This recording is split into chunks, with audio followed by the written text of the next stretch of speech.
Sir, சீமான் அவர்கள் ஈகை போராளி திலீபன் அவர்களோட ஒரு பிரஸ் மீட்ல வந்துட்டு அறிஞர் அண்ணா அண்ட் எம்ஜிஆர் அவங்களா அப்படின்ற மாதிரி கேட்டிருந்தாரு. இப்போ வந்து அது ரொம்ப பெரிய கான்ட்ரவர்சியை கிரியேட் பண்ணிருக்கு அப்படின்னு சொல்லலாம். எதுக்காக அந்த மாதிரி ஒரு விஷயத்த சொல்லணும்? ஏற்கனவே உடஞ்ச பொம்மை எடுத்து வந்து திருப்பி ஒட்டி புதுசு சொல்லி விற்பீங்க அப்படின்னா இது வந்து வடக்கன் செய்யற வேலைப்பா, நீ செய்யக்கூடாதுப்பா அப்படின்னு அமல்படுத்த வேண்டியது இருக்குல்ல. எம்ஜிஆர் தூக்கி வரீங்க, எதுக்கு எடுத்தாலும் எம்ஜிஆருக்கு புனிதப்பட்ட நடத்துறீங்க. போராடக்கூடியவங்களை எந்த அளவுக்கு காவல்துறை வச்சு அடக்குமுறைக்கு உள்ளாக்கணும் தெரியுமா? மதுக்கடை இருக்குல்ல, அரசாங்கம் இன்னைக்கு விற்கக்கூடிய அரசு கடை, மதுக்கடைன்னு பேசாதீங்க, அரசு கடை என்று பேசுங்க. இந்த அரசு கடையை, அது மதுக்கடையை அரசுடைய ஆக்கினது யார்? எம்ஜிஆர். ஒருவேளை நாம் தமிழர் வந்துட்டு 2026 எலெக்ஷன்ல வின் பண்ணிடுறாங்க, ஆட்சியை பிடிச்சிடுறாங்க அப்படின்ட்டு சொன்னா இந்த மதுக்கடைகளா இருக்கட்டும், இல்ல ஒரு சில விஷயங்கள் வந்துட்டு ரொம்பவே பெண்களுக்கு எதிராக நடக்கிற விஷயங்களா இருக்கட்டும், இப்போ எக்கச்சக்கமா நடந்துட்டே இருக்கு அப்படின்னு சொல்லலாம். அது ஒட்டுமொத்தமா அழிச்சிட முடியும்னு நினைக்கிறீங்களா? திராவிடத்தை அவர் ஃபாலோ பண்றாரு, அதை ஒரு கொள்கையா வச்சிருக்காரு அப்படின்றதுக்காக இங்க நடக்கிற சொசைட்டில நடக்கிற எல்லா விஷயத்துக்கும் அவரும் உடந்தையா இருக்காருன்றதை எதை வச்சு சொல்றீங்க? தாவேக்காரங்க வச்சுங்க, தாவேக்கா, நீங்க தாவேக்கா நிர்வாகி, இப்ப நீங்க நிறைய பேச வேணாம். இப்ப நீங்க என்ன சொல்றீங்க? திராவிட அரசியல் நல்ல அரசியலா கெட்ட அரசியல் கேட்டீங்கன்னா இப்படி கேட்டா நீங்க பதில் சொல்லாம மனுப்புவீங்க. விஜய் மாதிரி இன்னைக்கு பல பத்திரிகையாளரே காரி துப்பும் அளவிற்கு விஜய் இருக்கிறாருன்னா இப்ப எப்படி கேள்வி கேட்க மாட்டாரு இவரு? அதையே நிறைவேற்றல, இதையே நிறைவேற்றல, அதையே நிறைவேற்றல ப்ரோ அப்படிங்கிறாரு. ப்ரோ நீங்க அங்க கேள்வி இருக்கட்டும், பத்திரிகையாளர் கேட்கறாங்கல்ல, அங்க கேள்வி அங்க போய் சொல்லுங்க. முதல் மாநாட்டுல ஒரு 5 தலைவர்கள், இப்ப 2 சேர்த்திருக்காப்ல, அடுத்து 3ஆம் மாநாடு போட்டோம்னா எத்தனை தலைவர் சேர்ப்பான்னு தெரியுது. அம்மையார் கனிமொழி அவர்கள் எங்களுடைய கொள்கை தலைவர் சொல்ல கூட வாய்ப்பு இருக்கு. ஏன்னா மதுக்கடைக்கு எதிராக பேசியிருக்காங்க ப்ரோ அப்படின்னு சொல்லுவாரு. என்டிகேவா இருக்கட்டும், இல்ல மற்ற கட்சிகளா இருக்கட்டும், விஜய் அவர்களை பேசி அவரோட ஃபேம் எல்லாம் எடுத்துக்க பாக்குறாங்க அப்படின்ற மாதிரி ஒரு பொதுவான கருத்து இருக்கு. அப்போ அதுக்கு நீங்க என்ன பதில் சொல்லுவீங்க? விஜயோட ஃபேமான அரசியல் எடுத்துக்க முடியாது. ஏன்னா விஜய்க்கு அரசியல ஃபேம் இல்லை. யார என்ன கவர்னரே வச்சு பேசுங்க. விஜய் சார் வந்து நீங்க ஒரு பேட்டி மட்டும் கொடுத்துருப்போம். என்ன பேட்டி? அரசியல் சார்ந்த பேட்டி. நீங்க பீஸ்டுக்கு முன்னாடி பேட்டி கொடுத்தீங்களா? சன் டிவி தானே கொடுத்தாரு, ஏன் அதுக்கு மட்டும் கொடுத்தீங்க? அரசியல் கொடுத்தீங்களா? இப்போ உங்களோட பீஸ்ட் என்னன்னு காட்டுங்களே பார்ப்போம். அவர் ஏதாவது ஒரு இதை பாயிண்ட் அவுட் பண்ணி இந்த விஷயத்துக்காக மட்டும் பேசாரு அப்படின்னா அந்த இடத்துல ஓகே, இதனால அவருக்கு ஏதாவது பெனிஃபிட் இருக்கு, அதனால அவர் சுயநல அரசியல் பண்றாரு அப்படின்ற ஒரு விஷயம் சொல்லலாம். நீங்க சொல்ற மாதிரி எடுத்துட்டு அவரே எதுவுமே பேசலையே, அப்புறம் இதுல சுயநலத்தை எங்க பாக்குறது? அரசியல் கட்சி இதுக்கு ஆரம்பிச்சீங்க, மக்களுக்கு சேவை செய்ய. மக்களுக்கு சேவை செய்யணும்னா எப்படி சேவை செய்வீங்கன்னு சொல்லுவோம். அதே அவர் எதுவுமே சொல்லவே இல்லையே, அவருக்கு விமர்சிக்கிறீங்கன்னா வைத்தியக்காரா எதுவுமே சொல்ல மாட்டேன், எதுக்கே அரசியல் கட்சி ஆரம்பிச்சு கேட்க தோணுமா தோணாதான்? திருமாவளவன் அவர்கள் வந்துட்டு என்டிகே டிவிக்கு 2 பேருமே ஆர்எஸ்எஸ்க்கு வேலை செய்யறாங்க அப்படின்ட்டு சொல்றாங்க. அதை எப்படி பாக்குறீங்க? 2020 பள்ளிச்சிட்டு பாஜக கூட்டத்தில் இருந்தீங்களே, அப்போ உங்களுக்கு தெரியலையா? எஃப்டி பாலிடிக்ஸ் நேயர்களுக்கு வணக்கம். இன்னைக்கு நம்ம கூட நாம் தமிழர் கட்சியை சேர்ந்த தென்னகம் விஷ்ணு சார் தான் இருக்காரு. அவர் கூட பேசுவோம். வணக்கம் சார். வணக்கம் சார், சீமான் அவர்கள் ஈகை போராளி திலீபன் அவர்களோட ஒரு பிரஸ் மீட்ல வந்துட்டு அறிஞர் அண்ணா அண்ட் எம்ஜிஆர் அவங்களா அப்படின்ற மாதிரி கேட்டிருந்தாரு. இப்போ வந்து அது ரொம்ப பெரிய கான்ட்ரவர்சியை கிரியேட் பண்ணிருக்கு அப்படின்னு சொல்லலாம். எதுக்காக அந்த மாதிரி ஒரு விஷயத்த சொல்லணும்? நானும் கேட்கிறேன். சரியா, இப்ப விஜய் வந்து அண்ணாவையும் எம்ஜிஆர் தூக்கிட்டு வராரு. அப்ப அண்ணன் சீமான் அவர்கள் சொல்றாங்க, நம்ம எந்த திராவிட கருத்தில் நொறுக்கணும்னு நினைக்கிறோமோ அந்த திராவிட கருத்தில் வைத்து கட்சி நடத்தினவங்கள, அந்த கட்சி தலைவர்களை வந்து தூக்கிட்டு வந்து புதுசா நீங்க உருவாக்குவீங்க அப்படின்னா, ஏற்கனவே உடஞ்ச பொம்மை எடுத்து வந்து திருப்பி ஒட்டி புதுசு சொல்லி விற்பீங்க அப்படின்னா இது வந்து வடக்கன் செய்யற வேலைப்பா, நீ செய்யக்கூடாதுப்பா அப்படின்னு நம்ம அமல்படுத்த வேண்டியது இருக்குல்ல. நீங்க போய் அந்த வடக்கன் அப்படி ஒட்டி வந்து வித்தா நீ வாங்கிடுவீங்களா? சார், ஆனா இங்க அரசியல் தலைவர்களா வராங்க, ஒரு கட்சியை ஆரம்பிக்கிறாங்க அப்படின்னா எல்லாத்துக்கும் ஒரே கருத்து இருக்கணும்ன்ற அவசியம் கிடையாதுல்ல. அவங்களோட நம்பிக்கை என்னவோ அதுக்கேற்ற மாதிரி ஒரு கட்சி ஆரம்பிக்கிறது தானே சரியா இருக்கும். விஜயோட கருத்து என்ன சொல்லுங்க? சரி, இப்போ அவர் வந்துட்டு தமிழ் தேசியம் அண்ட் திராவிடம் ரெண்டுமே அவரோட 2 கண்கள் அப்படின்னு சொல்றதுக்கு மேபி அவரோட ரீசன் வந்துட்டு அவருக்கு தமிழர்களும் வேணும், அதே சமயம் இந்த திராவிடத்தை விட்டுறக்கூடாதுன்ற ஒரு விஷயம் இருக்கலாம்ல. திராவிடமே தீதுன்னு பேசிட்டு இருக்கோம் நாங்க. திராவிடத்தால் தமிழர்கள் வீழ்ந்தோன்னு பேசிட்டு இருக்கும்போது திருப்பி நீங்க திராவிட தூக்கிட்டு வருவீங்கன்னா அதை நொறுக்க வேண்டிய தேவை நமக்கு இருக்குல்ல. இப்போ எம்ஜிஆர் தூக்கிட்டு வருவீங்க, எதுக்கு எடுத்தாலும் எம்ஜிஆருக்கு புனிதப்பட்ட கருத்துறீங்க.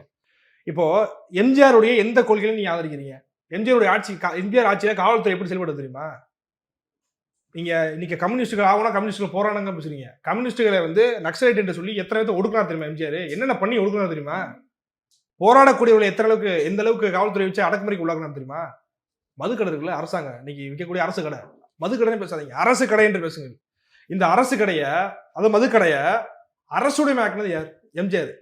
ஒரு தனியார் முதலாளிட்டு இருந்துச்சுன்னா ஏதோ ஒரு காலகட்டத்தில் மக்கள் வந்து இருந்து போராட்டம் செய்து அதை வந்து மூட வைக்க முடியும், ஏதோ பண்ண முடியும், கார்பரேட் அப்படின்னு போயிடும். அது அரசுடைய ஆக்கினதை எப்படி பாக்குறீங்க? இவர் எம்ஜிஆர் ஆட்சியில வந்து ஊழல் நடக்கலையா? ஊழல் ஆட்சி இல்லைங்கிறீங்களா? சார் ஊழல் அப்படின்றது யாரு ஆட்சிக்கு வந்தாலும் நடக்கிற ஒரு விஷயம் தான். அது எப்படி? இப்போ ஒரு சின்ன கொஸ்டின் கேக்குறேன் இது சார். வரைக்கும் இப்போ வந்து ஒருவேளை திராவிட நாம் தமிழர் வந்துட்டு 2026 எலெக்ஷன்ல வின் பண்ணிடுறாங்க, ஆட்சியை புடிச்சிடுறாங்க அப்படின்ட்டு சொன்னா இந்த மதுக்கடைகளா இருக்கட்டும், இல்ல ஒரு சில விஷயங்கள் வந்துட்டு ரொம்பவே பெண்களுக்கு எதிராக நடக்கிற விஷயங்களா இருக்கட்டும், இப்போ எக்கச்சக்கமா நடந்துட்டே இருக்கு அப்படின்னு சொல்லலாம். அது ஒட்டுமொத்தமா அழிச்சிட முடியும்னு நினைக்கிறீங்களா? முடியும் தானே.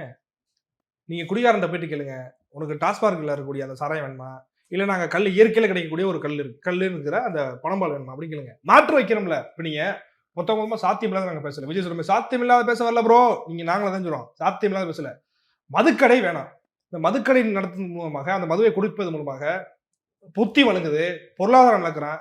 ஒரு கோட்டை குறைஞ்சது 200 வச்சுக்கோமே, ஒரு ஒரு கோட்டரை போட்டு ஒருத்தமே படுகிறது கிடையாது. எனக்கு அடுத்து வேணுங்கிறான், அது கூட ஒரு 200 போகுது. ஒரு நாளைக்கு நீங்க அன்றாட சராசரியா இன்னைக்கு சம்பளமே வந்து ஒருத்தருக்கு 300 தான். அதிகமா உழைச்சாதான் ஒரு 500 கிடைக்குது. ஆனா அவங்க ஒரு நாளைக்கு ஆஃபை போட்டு அதுக்கு சைடிஸ் வாங்குறங்கிற பேர்ல அது சில பேர் வாங்க மாட்டான், குடல் வந்து போயிருது. இந்த மாதிரி உளவியலாவே ஒருத்தருக்கு பாதிப்பு ஏற்படுது, பொருளாதார ரீதியாக அவன் நடிக்கிறான். இந்த மாதிரி பல சிக்கல் இருக்குல்ல.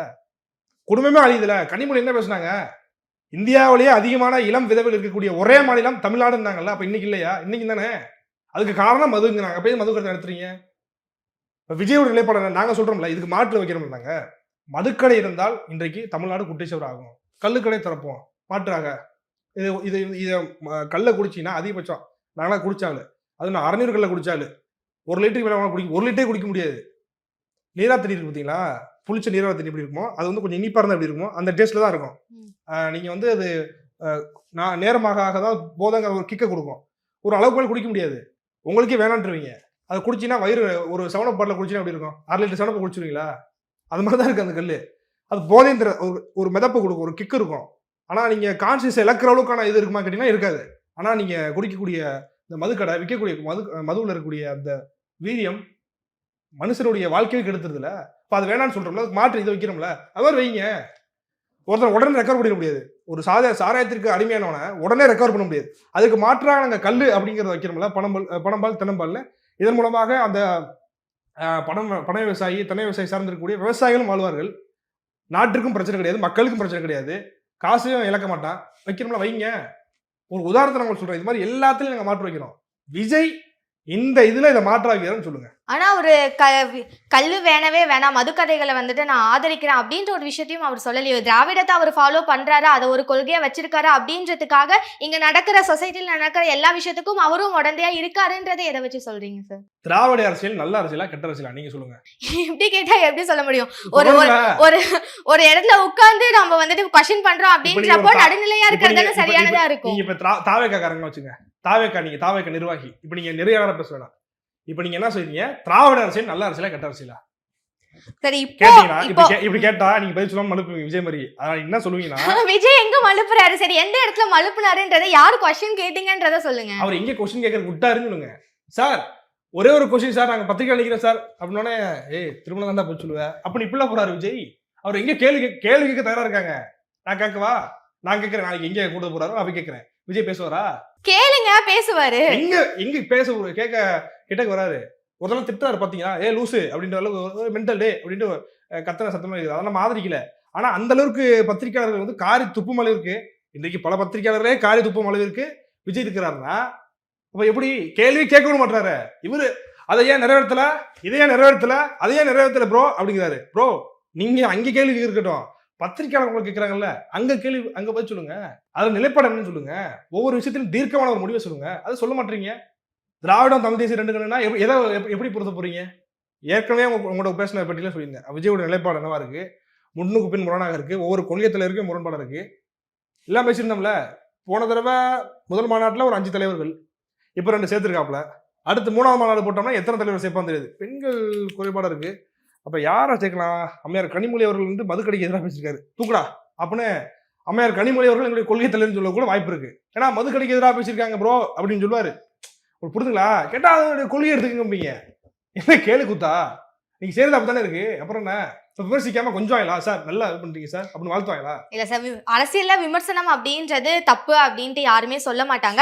ஆனா இப்பதான் புதுசா கட்சி ஆரம்பிச்சு வந்திருக்காரு அப்படின்றப்போ, இப்போ நீங்க பல வருஷமா கட்சியில இருக்கீங்க, அரசியல்னா என்ன அப்படின்ற ஒரு விஷயம் தெரியுது, எப்படி எங்க பேசணும் அப்படின்ற ஒரு விஷயம் தெரியுது. இவர் இப்பதானே உள்ள வந்திருக்காரு. சோ கொஞ்சம் ஸ்பேஸ் கொடுக்கலாம், என்ன தப்பு? தமிழ்நாட்டில் நடக்கக்கூடிய பிரச்சனை என்ன, தமிழர்களுக்கு இருக்கக்கூடிய சிக்கல் என்ன, தமிழ்நாட்டுக்கு இருக்கக்கூடிய சிக்கல் என்ன, காவேரி பிரச்சனைலாம் உங்களுக்கு நிலைப்பாடு என்ன, முல்லைப்பெரியாறு சிக்கல் உங்களுக்கு நிலைப்பாடு என்ன, வடவர் வருகையை நீ ஆதரிக்கிறீங்களா எதிர்க்கிறீங்களா?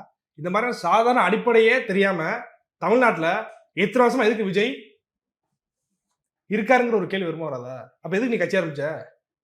இதுவே தெரியல, எதுக்கு ஆரம்பிக்கிற நீ? இப்போ ஒரு ஒரு ஹோட்டல்ல ஒரு புரோட்டா மாஸ்டர் வேலை செய்யறோம்னா எதுக்கு சேர்ப்பாங்க? நல்லா போட தெரியும், அதனால புரோட்டா சேர்த்திருப்பாங்க. நல்லா வீச தெரியணும். ஆனா வீச்சா இந்தாங்க வீச்சு புரோட்டா போறேன்னு தெரியணும். ஒரு டீ கடையில டீ மாஸ்டரை வேலைக்கு சேர்க்காத எப்படி வேலை சேர்ப்பாங்க? நல்லா டீ போட தெரிஞ்சவங்கள வேலைக்கு சேர்ப்பாங்க. இப்போ இந்த கேமராமேன் 2 பேர் இருக்காங்க, இவங்க எதுக்கு வேலை சேர்த்தீங்க? ப்ரோ இது வந்து கேமராவா இப்படிதான் இருக்குமா அப்படின்னு கேட்டா வேலை சேர்ப்பீங்களா? வேலை தெரிஞ்சாதானே சேர்ப்பீங்க. விஜய்க்கு அடிப்படை மக்களுடைய பிரச்சனை என்னன்னு தெரியலனா அவர் எதுக்கு நாங்க ஆதரிக்கணும், எதுக்கு அவர் எதுக்கு நாங்க வரவேற்கணும், எதிர்ப்போம்? நீ கேட்கல எதுக்கு எதுக்கு இதுதான் எதுக்கும். நீங்க சொல்ற மாதிரி அவருக்கு அரசியலே தெரியல, மக்கள் பிரச்சனைகள் எதுவுமே தெரியல அப்படின்னா சரி யாரோ வராங்க ஆரம்பிக்கிறாங்க ஆரம்பிச்சுட்டு போட்டோம் அப்படின்னு விடுறது வந்துட்டு இயல்பான விஷயம். ஆனா அவரை பத்தியே பேசுறதும் அவரை விமர்சிக்கிறதும் இங்க என்ன ஒரு கொஸ்டின் வந்துடுதுன்னா என்டிகேவா இருக்கட்டும் இல்ல மற்ற கட்சிகளா இருக்கட்டும் விஜய் அவர்களை பேசி அவரோட ஃபேம் எல்லாம் எடுத்துக்க பாக்குறாங்க அப்படின்ற மாதிரி ஒரு பொதுவான கருத்து இருக்கு. அப்போ அதுக்கு நீங்க என்ன பதில் சொல்லுவீங்க? விஜயை வந்து விஜயோட ஃபேமால அரசியல் எடுத்துக்க முடியாது. ஏன்னா விஜய்க்கு அரசியல ஃபேம் இல்லை, புரியுதுங்களா? என்னைய கூட நீங்க உட்கார வச்சு நீங்க என்ன அடுத்து என்ன கேள்வி கேட்க போறீங்கன்னு நான் உங்கள்ட்ட கேட்காம என்னால் கூட நான் உங்கள்ட்ட பேச முடியும். எனக்கு கூட ஒரு ஃபேம் இருக்கு அரசியல், ஓகேங்களா? எனக்கு மூளை இருக்கு. நான் சீமானி தம்பி, நான் சீமானி விதத்த ஆயிரக்கணக்கான விதையில நானும் ஒரு ஆளு. அந்த ஒரு விதை நான் உங்கள்ட்ட எப்படி பேசிட்டு இருக்கேன், விஜயால எப்படி பேச முடியுமா? நீங்க கூட்டு பேட்டி எடுத்துங்க பார்ப்போம். யாரை வேணா கவர்னரே வச்சு பேசுங்க. விஜய் சார் வந்து நீங்க ஒரு பேட்டி மட்டும் கொடுத்துருப்பாங்க. என்ன பேட்டி? அரசியல் சார்ந்த பேட்டி. நீங்க பீஸ்டுக்கு முன்னாடி பேட்டி கொடுத்தீங்கல்ல, சன் டிவி தானே கொடுத்தாரு, ஏன் அதுக்கு மட்டும் கொடுத்தீங்க? இப்போ அரசியல் கொண்டீங்களா?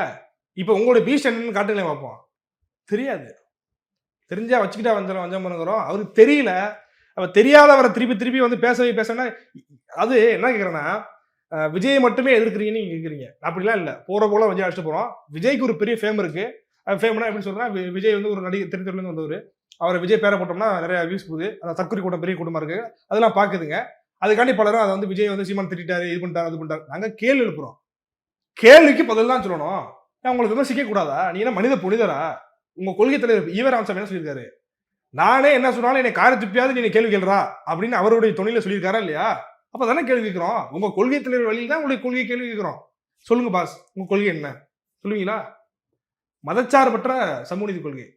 மதச்சார்பற்ற சமூக நீதி கொள்கைனா மதச்சார்புடைய சமூக நீதி எதுவும் இருக்கா? அவங்க எந்த கிறுக்கன் எழுதி கொடுத்தேன் இந்த கொள்கையை? இப்படி ஒரு கொள்கை எங்கேயா பார்த்துருக்கீங்களா? புதுசா உருவாக்குறாருங்க. என்ன தப்பு சார்? மதத்தை வச்சுதானே எல்லா விஷயமும் போயிட்டு இருக்கு. எல்லா இடத்துக்கு போனாலும் இப்ப ரீசெண்டா கூட கோவிலுக்குள்ள வந்துட்டு சார்பற்ற சமூக நீதினா மத சார்புடைய ஒரு சமூக நீதி இருக்கு. சமூக நீதி தான் முதல்ல என்ன? மத சார்புடைய சமூக நீதின்ற ஒரு விஷயம் இல்ல, ஆனா இல்லாத ஒரு விஷயத்தை தானே கடைபிடிச்சீங்க. சமூக நீதி சொல்றீங்களா? சமூக நீதி மத சார்பற்ற சமூக நீதி. அப்ப எதை வச்சு சமூக நீதி நிர்ணயிப்பா? அதை சொல்லுங்க முதல்ல. சொல்லுவாரா சமூக நீதி முதல்ல என்ன வச்சே சொல்லணும். இதனாலதான் சமூக நீதி. சமூக நீதினா என்னவென்றால் இதை இப்படி பிரிச்சு கொடுப்பது. ஏதாவது சொல்லணும். இப்ப நான் பேசிடுவேன், அவர் தெரியுமா? இப்ப நான் பேசுற பார்த்துட்டுனா ஓ இதானா இந்த குறிப்போம் அப்படின்னு இதையும் குறிச்சு வச்சு கூட அடுத்த இதில் பேசுவார். என்னைய பார்த்து சமூக நீதி என்னன்னு தெரியல கேட்குறாங்க ப்ரோ, என்ன பேசுறேன் பாருங்க ப்ரோன்னு பேசுவார். அவருக்கு அடிப்படையிலே எதுவும் தெரியல, அவரை அம்பலப்படுத்தணும். அவருக்கு ஒன்றும் தெரியலங்க. அவரை நம்பி ஓட்டு போட்டீங்கன்னா 2019 கமல்ஹாசனுக்கு எப்படி ஓட்டு போட்டு நாசமா போய் அறிவாலயத்துக்கு போச்சோ இதே போல இந்த விஜய் 2026 அப்புறம் அறிவாலயத்துக்கு போக வாய்ப்பு இருக்கு. அதனால புரிஞ்சுக்க தெரிஞ்சுக்க கத்துக்க அம்பிட்டுதான் அப்படின்னு போயிட்டு இருக்கோம். ஒரு பக்கம் நீங்க வந்துட்டு விஜய் அவர்களை விமர்சனம் செஞ்சுட்டே இருக்கீங்க, அவருக்கு எதுவும் தெரியல அப்படின்ற விஷயம் சொல்றீங்க. இன்னொரு பக்கம் திருமாவளவன் அவர்கள் வந்துட்டு என்டிகே டிவிக்கு 2 பேருமே ஆர்எஸ்எஸ்க்கு வேலை செய்யறாங்க அப்படின்ட்டு சொல்றாங்க. அதை எப்படி பாக்குறீங்க? திருமாவளவன் 2-3 இது வச்சிருக்காரு. ஒண்ணு சனாதன கைக்கூலிகள், இல்ல சங்கிகள், இல்லைன்னா ஆர்எஸ்எஸ் கைக்கூலிகள். இதான் அவருடைய அவர் என்ன விமர்சனம் வச்சாலும் சரி. சனாதன கைக்கூலி ஆர்எஸ்எஸ்க்கு வேலை செய்யற நீ 2021 பல்லிச்சிட்டு பாஜக கூட்டத்தில் இருந்தீங்களே, அப்போ உங்களுக்கு தெரியலையா? அப்ப சனாதன கைக்கூலி இல்லையா? எச் ராஜாவை வெற்றி பெற வைப்பதற்கு உங்களுடைய வாக்கு விழுந்திருக்க. நீங்க உங்க கட்சிக்காரங்க வெற்றி பெறுவதற்கு எச் ராஜாவுடைய பாஜக வாக்கு விழுந்திருக்க. அப்ப நீங்க சனாதன கைக்கூலி இல்லையா? என்ன கூச்சம்லாம் பேசிட்டு இருக்கீங்க? திருமாவளவர்களே 4 சீட்டு வாங்கினீங்கன்னா ஓரமா இப்போ உட்காந்துடணும். இந்த பேசல எங்கிட்ட பேசக்கூடாது. ஏற்படுத்தி நடிச்சிட்டீங்க, ஏதோ அந்த ஒட்டுமொத்த சமூகம் இன்னைக்கு கொந்தளிச்சு போய் நிக்குது. அம்பலப்பட்டிக்கு கேவலப்பட்டு போய் நிக்க போறீங்க. 2026 தேர்தலில் பாருங்களேன். போட்டுக்கிட்டு போவார்ல இந்த மக்களுக்கு அண்டாரா? இந்த சமூக மக்கள், ஒட்டுமொத்த சமூக மக்களும் கூலி உயர்வுக்காண்டி நிரந்தர பணி செய்யணுன்றக்காண்டி கூலி உயர்வு, நிரந்தர பணி நியமனம், தூய்மை பணியாளர்கள் போராடிட்டு இருக்காங்க. என்ன பேசுறீங்க நீங்க? அந்த போராட்டத்தை ஆதரிக்கலைங்கிறாப்புல, தேவையில்லைங்கிறாப்புல. யாரோட குரலா பேசுறீங்க? கார்பரேட்டுடைய குரலா பேசுறீங்க. என்ன திரும்ப இதுதான் சொல்றேன் உங்களை, நீங்க திமுக காரணம் மாறிட்டீங்கன்னு. உடனே கோவம் வந்துருமே. திமுக காரணம் அவ்வளவு பெரிய கெட்ட வார்த்தையா? உங்க கட்சிக்காரங்க திமுக வேட்பாளரா நிப்பாட்டீங்களா இல்லையா? திமுக சின்னத்துல நிப்பாட்டீங்களா இல்லையா? அப்ப நீங்க திமுக காரன் தானே. அப்புறம் என்ன, நீங்களாம் பொது தொகுதிக்கு ஆசைப்படலாமான்னு கேட்ட அந்த கட்சியோட இன்னைக்கு வரைக்கும் கொடுத்துருக்கீங்களே, கூச்சமா இல்ல, அசிங்கமா இல்ல அப்படிங்கிற கேள்வியை உங்க கட்சிக்காரனே நாளைக்கு நாளை உங்களை பார்த்து கேட்டா என்ன சொல்லுவீங்க? உங்க கட்சியோட கொடிக்கமா தேர்த்த முடியுதா? இப்ப வந்து ஒரு இடத்துல புதுக்கோட்டை தான், உங்க ஊர் நினைக்கிறேன், புதுக்கோட்டையில விசிகாவுடைய ஒரு பெரிய நிகழ்ச்சி. அந்த நிகழ்ச்சிக்கு வந்து ஒரு நிகழ்ச்சி நடக்குது. அதுல விசிகா சார்பா பெரிய பெரிய பதாக வச்சிருக்காங்க. உதயநிதி ஸ்டாலின் வராப்பலையாம். அப்போ உதயநிதி ஸ்டாலின் வரக்கூடிய இடத்துல திமுக பிளக்ஸ் பதாக தானே பெருசா இருக்கணும். எப்படி விசிகாவுடைய பதாக இருக்கும் அப்படின்னு அதை வந்து அகற்ற சொல்றாங்க காவல்துறை வச்சு. இதுக்கு விசிகாரே போராடுறாங்க. கேலு குத்தா இல்ல, பிளெக்ஸ் கூட வைக்க முடியல, ஒரு கொடியேற்ற முடியல. கேட்ட என்ன சொல்லுவாங்க, அதாவது காவல்துறைக்கு ஆர்எஸ்எஸ் ஊடுருட்டாங்க, சாதி வெறிகள் ஊடுருட்டாங்கிறது. வெட்டினவனை வந்து வழக்கு போட்டு சிறைப்படுத்தணும், அவனை கண்டிக்கிறது கிடையாது. அருவாவை மேல வந்து வழக்கு போடுங்க, அருவா தான் அப்படின்னு காவல்துறையை கண்டிக்கிறது. காவல்துறை நேரடி கட்டுப்பாடு வச்சிருக்கிறது யாரு? ஐயா ஸ்டாலின் தானே. அங்கே கண்டிப்பா நீ அங்கே கண்டிக்க மாட்டீங்களே. அங்கே சன்னான கைக்கூலி சொல்லிப்பா பண்ணி சீட்டு கிடைக்காது. 4ல இருந்து 2ஆம் மாதிரி நான் போறோம். இப்ப திருவிழா தான் தெரியணும். விஜய் வந்துட்டு சுயநல அரசியல் பண்றாரு அப்படின்னு சொல்லிட்டு தொடர்ந்து என்டிகே தொண்டர்கள் எல்லாம் சொல்லிட்டே இருக்காங்க. அதுக்கு காரணம் என்ன சார்? இப்ப நீங்க உதாரணத்துக்கு விஜய் சுயநல அரசியல் பண்ணலன்னு வச்சுக்கோங்க. காவிரி பிரச்சனையை பத்தி விஜய் இப்ப பேச சொல்லுங்க, அவர் சுயநல அரசியல் பண்ணலன்னு ஒத்துக்கிறோம். காவிரியில இருந்து ஏன் தண்ணியை தர மறுக்கிறீங்க? கர்நாடகா எதுக்கு இப்படி கிறுக்குத்தனமாக பைத்தியகாரத்தனமாக முதலமைச்சர் தமிழ்நாட்டுடைய முதலமைச்சரையே அவமானப்படுத்துற விதத்தில் எதுக்கு நடந்துக்கிறீங்க? இழிவுபடுத்துற விதத்தில் நடந்துக்கிறீங்க. உச்சநீதிமன்ற தீர்ப்பு என்ன சொல்லுது? அப்ப தமிழர்களுக்கு, தமிழ்நாட்டிற்கு நீங்க தண்ணியை பகிர்ந்து தரணும் அப்படின்னு விஜயால பேச சொல்லுங்க. அவர் சுயநல அரசியல் பண்ணல அப்படின்னு ஒத்துக்கிறோம். சார், இதனால அவருக்கு என்ன கிடைக்கும்னு எதிர்பார்க்கறீங்க சார்? இப்போ நீங்க சுயநல அரசியல் பண்றீங்க அப்படின்னு சொல்றேன். இது இப்படி பேசினார்னா, இந்த விஷயத்தை நான் சொன்னது அப்படியே பேசினார்னா, கர்நாடகாவில் அவருடைய ஜனநாயகம் படம் ஓடாது. தன்னுடைய படம் ஓடாதுங்கிறத தெரிஞ்சுக்கிட்ட விஜய் தான் இதை பத்தி பேசக்கூடாதா, படம் வர வரைக்கும் வாய மூடிட்டு இருக்காரு. இதுக்கு பேர் சுயநல அரசியல் இல்லாம பொதுநல அரசியலா? தான் படம் ஓடணும், அதுக்காக இதை பத்தி பேச மாட்டேன்னா நாளைக்கு கர்நாடகால தமிழர்கள் அடிச்சு வரட்டா கூட என்ன பேசுவீங்க? இப்ப கமலஹாசன் தமிழர் இருந்தா கன்னடம் வச்சுன்னாரு. இது எல்லாரும் ஏத்துக்கிறாங்கல்ல. விஜய் ஏத்துக்கிட்டாப்லையா? விஜய் இதை பத்தி பேசினாப்லையா? அங்க வந்து கமலஹாசனுடைய படத்தை திரையிட மறுக்கிறாங்க, அவ்வளவு கண்டனங்கள் வருது. கமலஹாசனை காய்கறி துப்புறாங்க. கமலஹாசனுக்கு நமக்கு மாட்டுக்கிறது இருக்கு. ஆனா கமலஹாசன் பேசியது என்ன? அதை ஆதரிக்கிறீங்களா எதிர்க்கிறீங்களா? விஜய் வாயை திறக்கவே இல்லையே, ஏன்னா படம் ஓடாது. இதுக்கு பேர் தானே சுயநல அரசியல். இதுதான் சுயநல அரசியலுங்கிறோம். புரிஞ்சுங்களா? சும்மா நான் போற போக்கில் சொல்லல, விஜயோட செயல்பாடு அப்படி இருக்கு, சுயநலமா இருக்கு. என்ன பண்றது? நீங்க தொடர்ந்து சொல்ற ஒரு விஷயம் என்னன்னா, அவர் எல்லா இடத்துலயும் வந்துட்டு ஒரே கருத்தை தான் பதிவிடுறாரு அப்படின்றதா இருக்கட்டும், இல்ல அவர் அதை தாண்டி வேற ஒரு விஷயம் எதுவுமே பேச மாட்டாரு, மக்கள் பிரச்சனைகள் எதுவும் பேச மாட்டாரு அப்படின்ற ஒரு விஷயமா இருக்கட்டும், அதுதான் சொல்லிட்டு இருக்கிற விஷயம். சோ அவர் ஏதாவது ஒரு இதை பாயிண்ட் அவுட் பண்ணி இந்த விஷயத்துக்காக மட்டும் பேசுறாரு அப்படின்னா அந்த இடத்துல ஓகே, இதனால அவருக்கு ஏதாவது பெனிஃபிட் இருக்கு, அதனால அவர் சுயநல அரசியல் பண்றாரு அப்படின்ற ஒரு விஷயம் சொல்லலாம். நீங்க சொல்ற மாதிரி எடுத்துக்கிட்டு அவர் தான் எதுவுமே பேசலையே, அப்புறம் இதுல சுயநலத்தை எங்க பாக்குறது? அரசியல் கட்சி இதுக்கு ஆரம்பிச்சீங்க, மக்களுக்கு சேவை செய்ய. மக்களுக்கு சேவை செய்யணும்னா எப்படி சேவை செய்வீங்கன்னு சொல்லணும். அதே அவர் எதுவுமே சொல்லவே இல்லையே, அவருக்கு விமர்சிக்கிறீங்கன்னா பைத்தியக்காரா, எதுவுமே சொல்ல மாட்டேன், எதுக்கே அரசு கட்சி ஆரம்பிச்சுன்னு கேட்க தோணுமா தோணாதா? இப்போ ஒரு பஸ்ஸில் ஏறலாம் அப்படின்னா உங்க எல்லாத்துக்கும் உதாரணத்தில் சொல்றேன். இப்போ நீங்க போறீங்க, இப்போ நீங்க சேலத்துக்கு போகணும் பஸ்ஸில் இருந்தீங்கன்னா கண்டக்டர் என்ன கேட்பாரு? இந்தாமா உங்க பேர் என்ன பஞ்சமிமா எங்கேயுமா போறீங்க அப்படின்னு கேட்பாங்க.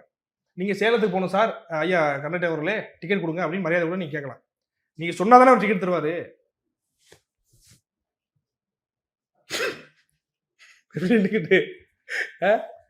அம்மா எந்த ஊர்மா போனோம் அப்படின்னு கேட்கும்போது அப்படின்ட்டீங்கன்னா கண்டக்டர் உங்களை என்ன சொல்லுவாங்க? நேர பைத்தியக்கார ஹாஸ்பிட்டலுக்கு போ அப்படின்னு சொல்லுவாங்க. இதைத்தானே விஜய் செஞ்சுட்டு இருக்காரு. அவர் எதுவுமே பேச மாட்டாருன்னா எதுக்கு ஏறுனீங்க? நீங்க எதுக்கு பஸ்ஸில் ஏறுறீங்க? எந்த ஊருக்கு போகணும்னு சொல்லணும்ல, அப்பதான் டிக்கெட் தருவாரு, அப்பதானே கொண்டு விட முடியும். அதே மாதிரி விஜய் எதுக்கு கட்சி ஆரம்பிச்சிங்க? சேவை செய்ய தானே. எப்படி சேவை செய்வீங்கன்னு சொல்லுங்க, எதனால போய் சேவை செய்வீங்கன்னு சொல்லுங்க. அப்படி சொல்லாம அமைதியாக தான் இருக்காரு அப்படின்னா அவர் எந்த லிஸ்ட்ல சேர்க்கலாம்? கீழ்பாக்கத்துல போய் சேர்க்கலாம். சார், ஆல்ரெடி வந்துட்டு டிவிகேவோட தொண்டர்கள் எல்லாத்தையும் தற்கொலை அப்படின்னு சொல்றீங்க. இப்போ விஜய் அவர்களை கீழ்பாக்கம் போய் சேரணும் அப்படின்னு சொல்றீங்க. இது எந்த விதத்துல சரியா இருக்கும் சார்? ஏன்னா ஒரு அரசியல் கட்சியை விமர்சிக்க விஜய் வீட்டுல வந்து விஜயுடைய உண்மை தொண்டர்னு சொல்லக்கூடிய ஒரு அசீர் வந்து வீட்டு மாடியில் ஏறி பதுங்கி இருந்திருக்காப்ல. தளபதி வரணும் பாருங்க, எவ்வளவு கேட்டு இருந்தாலும் அந்த அணில் விருதுன்னு ஏறிடுச்சு, பதுங்கி இருக்கு. தளபதி வருவாரா, நீங்க தளபதி பார்த்துட்டு தானே போறோம், தளபதி பார்த்தா தானே போய் நம்ம போய் சாப்பிட்றோம் அப்படின்ற அளவுக்கு இருந்திருக்காங்க. விஜய் வந்து காலையிலேயே அந்த மெர்சல் படத்துல வந்து இப்படி கையை முடிச்சு விட்டு ஜிம்மு இது பண்ணுவார்ல, எக்ஸசைஸ் பண்ணுவார்ல, அது மாதிரி விஜய் போயிருக்க அவன் மாடிக்கு. போனா பிரிட்டு ஒரு கீச்சுன்னு சவுண்ட் கிட்டு இருக்கு. ஏன்னா மத்த ஒரு அணில் குட்டி தாவி இருக்கு லவக்கன்னு. நீங்க நினைக்கிற சின்ன அணில் குட்டி இல்ல, இது தாவே கலர் குட்டி, அந்த அணில் குட்டி தாவனோன்னு விஜய் பதடிச்சு போய் ஐயோ எவன்டா அவன் இங்கிட்டு இருந்து வரா அப்படின்னு நைஸா வாங்க வாங்க அப்படின்னு அப்படியே மெல்லமா கூட்டி போய் செக்யூரிட்டி புறாவனா அப்படின்னு தள்ளி விட்டுட்டு விஜய் எஸ்ஆயி அவர் எங்கே போய் சேர்த்தாங்க தெரியுமா? மனநல காப்பகத்தில். நல்லவருக்கு வந்து ட்ரீட்மெண்ட் கொடுங்க, மென்டலா இருக்காம போல கிறுக்குத்தனமா இருக்கா பண்ணு. விஜயா உயிரா இருக்கக்கூடியவனை விஜயே எல்லாம் விஜயே வந்து விஜய சாப்பிடாம கூட காலைல இருந்து பசியும் பட்டினியுமா இருந்த ஒருத்தனை நீங்க மனநல காப்பகத்தில் போய் சேர்த்தீங்கன்னா அந்த கட்சிக்காரனை நீங்க எப்படி பாக்குறீங்க? விஜய் எப்படி பாக்குறாரு? அவருதான் சொன்னான்றதுக்கு ப்ரூஃப் எதுவும் இல்லையே சார். மனநல காப்பகத்தை சேர்த்துக்கிறாங்களா இல்லையா? அவரா சேர்த்தாரு. விஜயை பார்க்க வந்தா ஏன் விஜய் இதுக்கு பார்க்க போறாரு? அவரு வேற யாருமே இல்லையா? ஒரு பையன் வேற ஒரு நடிகையை பார்க்க போயிருக்கலாம். நடிகை அழகா இருக்காங்க, அவங்களை எப்படியாவது ஒருத்தர் பார்த்துருவோம் அப்படின்னு நீங்க பல பேர் அது மாதிரி பார்க்க போயிருக்கலாம். ஏன் விஜய் பார்க்க வேணாம்? ஏன்னா அவன் வந்து ரசிகர் கிடையாது, தாவேக்கோட உண்மையான தொண்டர். உண்மையான தொண்டர் என்றால் அவன் இந்த மாதிரி ஒரு மனநலம் பாதிக்கப்பட்டவனா தான் இருப்பாங்கிறது நான் சொல்லல, நடந்த சம்பவம் சான்று. அப்புறம் நீங்க என்ன கீழ்பாக்க அது சொல்றீங்கன்னா நடந்திருக்குல்ல. ரொம்ப நன்றி சார், நிறைய தகவல் சொல்லியிருக்கீங்க.